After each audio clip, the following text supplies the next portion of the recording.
Hello மக்களே.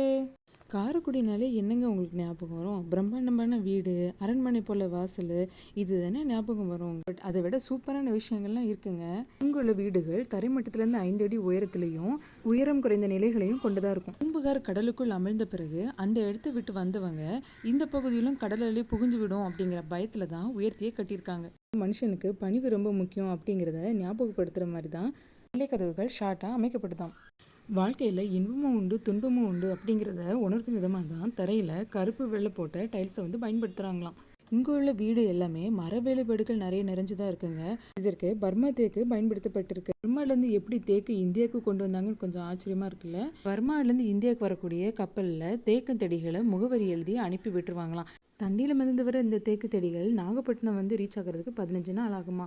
அப்புறம் அங்கிருந்து செட்டிநாடுக்கு கொண்டு வீடு கட்டுவாங்க. காரைக்குடி பற்றி மேலும் இன்ட்ரெஸ்டான விஷயம் தெரிஞ்சுக்கணும்னா சப்போர்ட் பண்ணுங்க மக்களே.